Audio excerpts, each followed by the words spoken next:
that song is about the struggle we all have.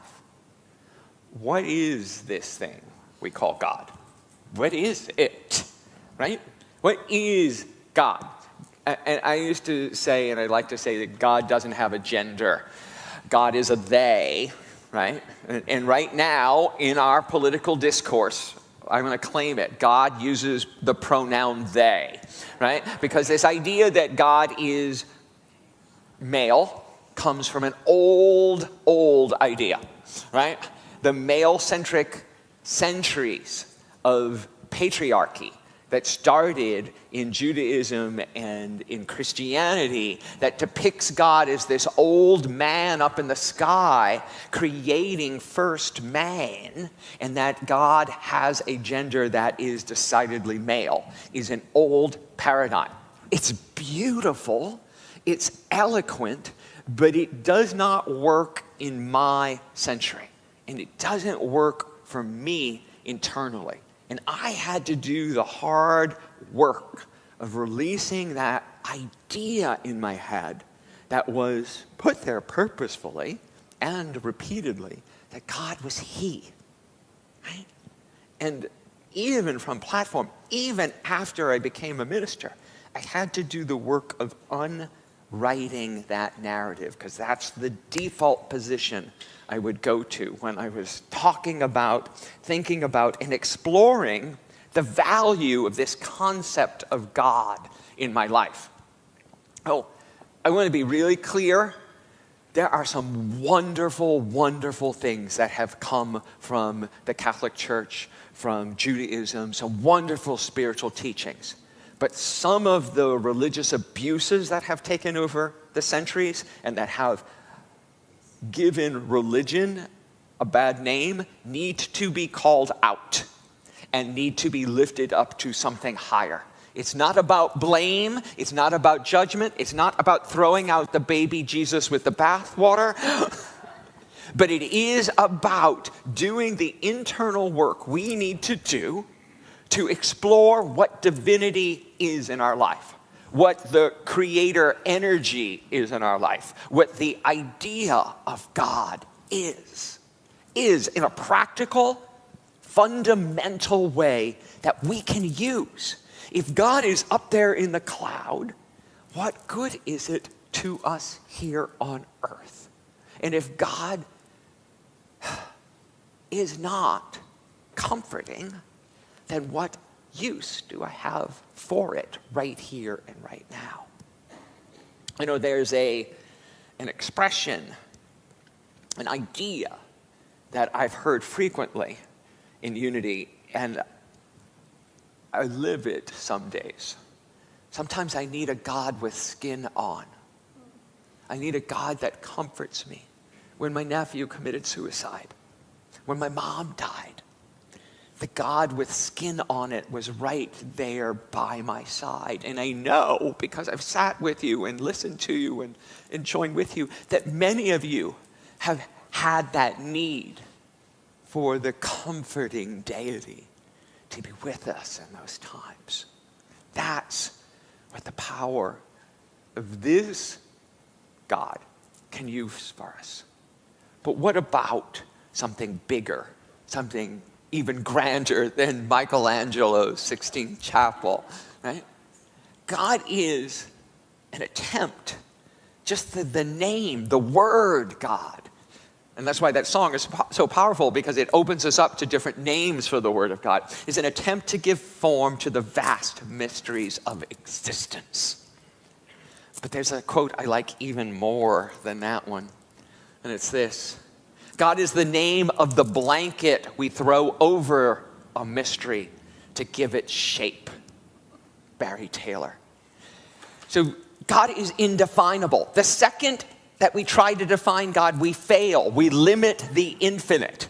And so I love this quote, because it's like it's our human attempt to give something a shape, a blanket. And we call that blanket God. We call it Spirit. We call it Jesus. We call it Lord. Right? All those names that evoked our fundamental religious training from another lifetime or another century. Lord, does it really have resonance for us in this century? In this time? Do we want an overlord?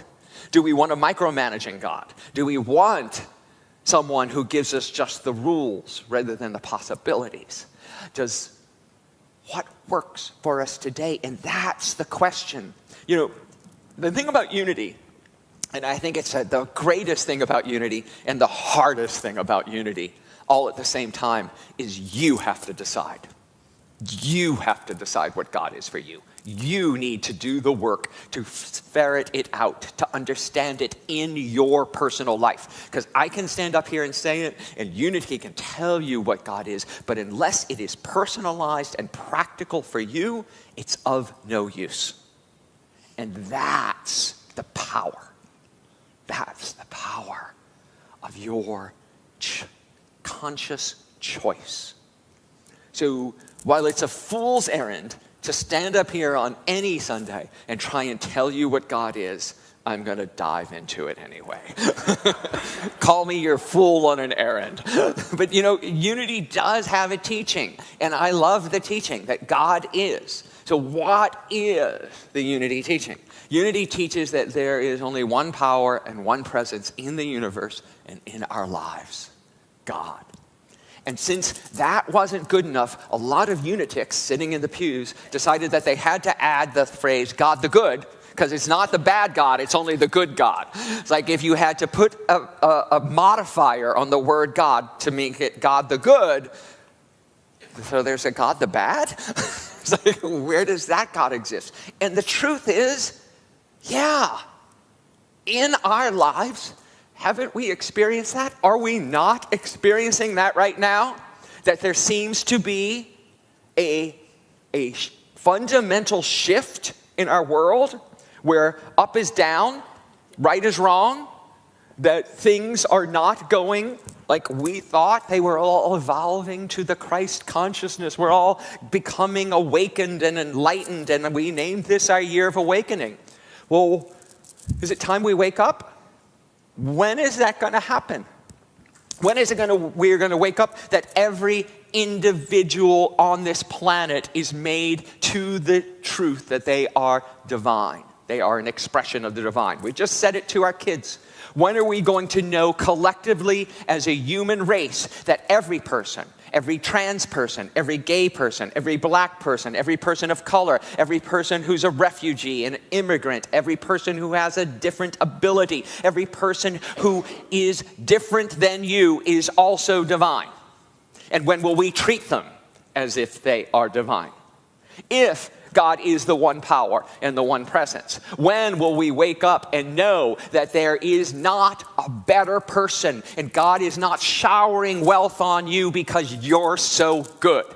God showers it equally on all of us, and the truth of that is not reflected in our society.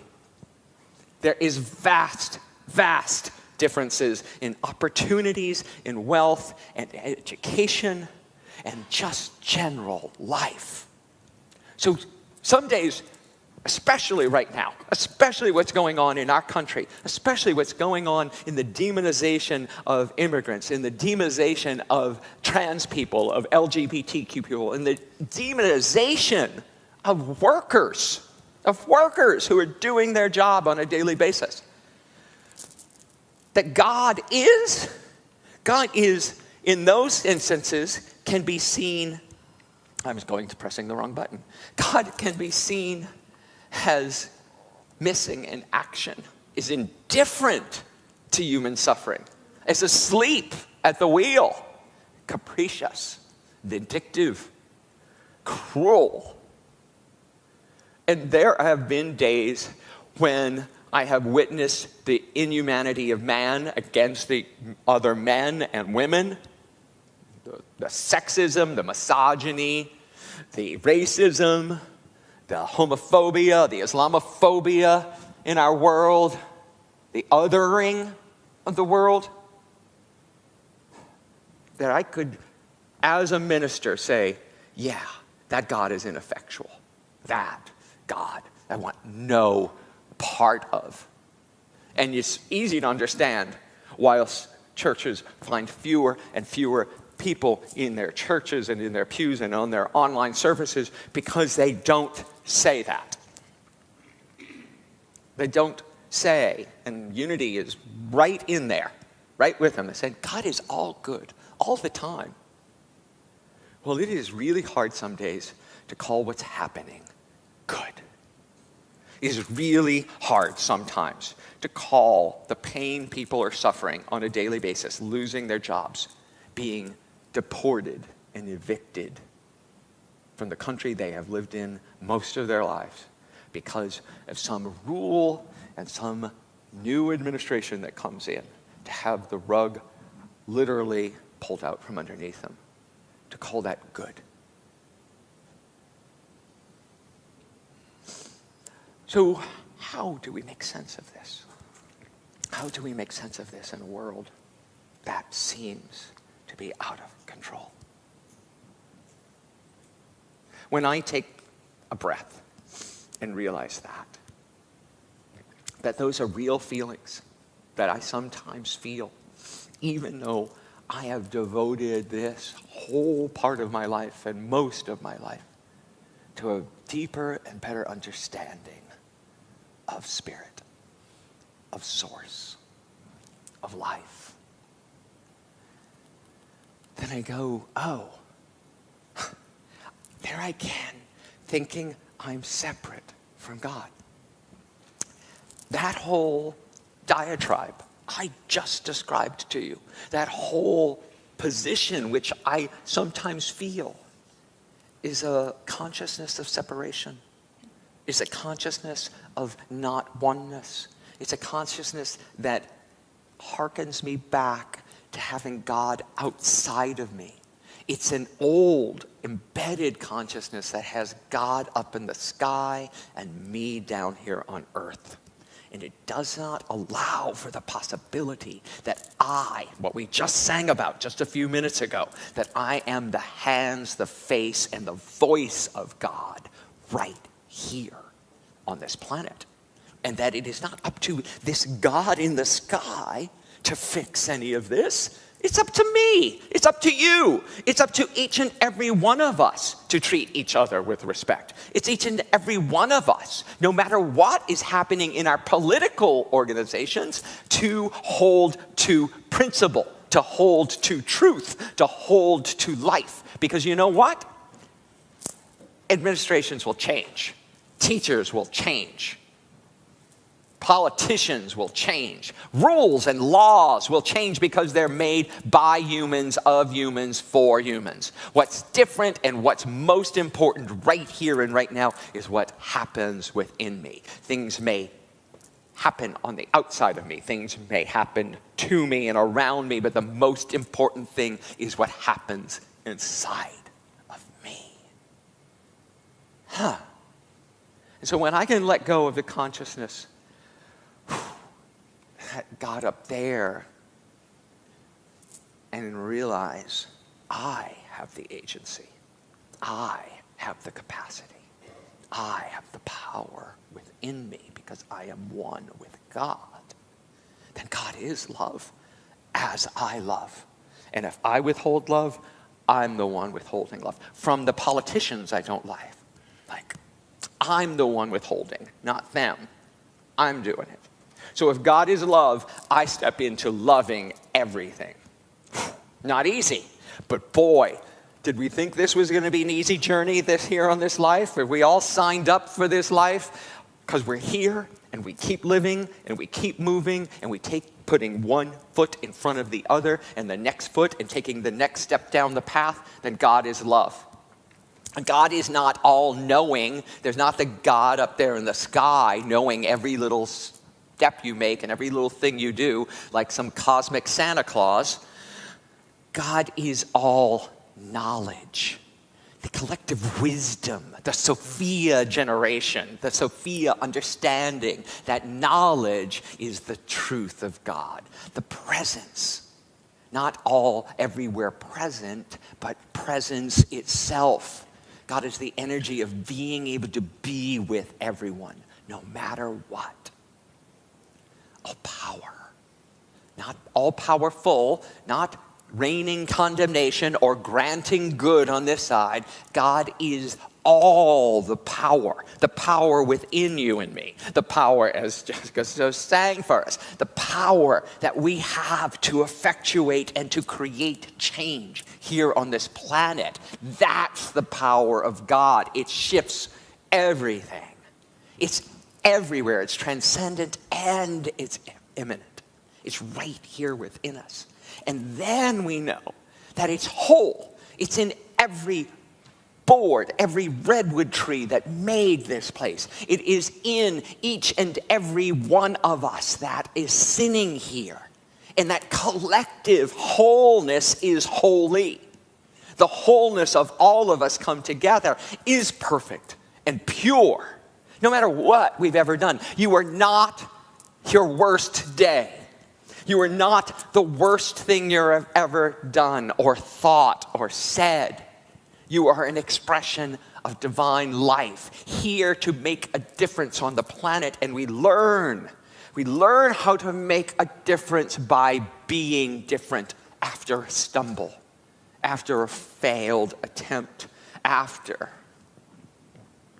we learn better. That's the God that's possible. That blanket, when we turn the page, that is what we get to be. We get to define the shape. And hopefully, on this journey, that shape keeps growing. And it is more inclusive, not less. That shape for you keeps growing to a bigger, more expansive, more powerful, more all-knowing understanding of divinity. So our first principle in unity, there is only one power and one presence, should blow us open every day. It should be almost impossible to comprehend or to articulate. It should be challenging us when we are small and petty. And I have frequently been small and petty. And frequently think I know best.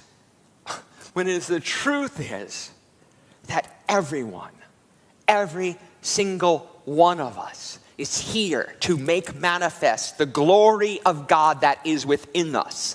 Each and every one of us is the beloved expression of divine life. And when you can walk into a room and know that your presence, your being, your very, very soul is a gift, you operate differently. You step in to be the voice, the ears, the hands, and the face of God right here in a world, in a time that desperately needs us to show up different. If we all show up like the worst politicians we hate, that's going to be a pretty show. But when we show up, and as we show up, it's the hands, the face, the energy of divine life, the infinite possibility of love healing all. We get to change.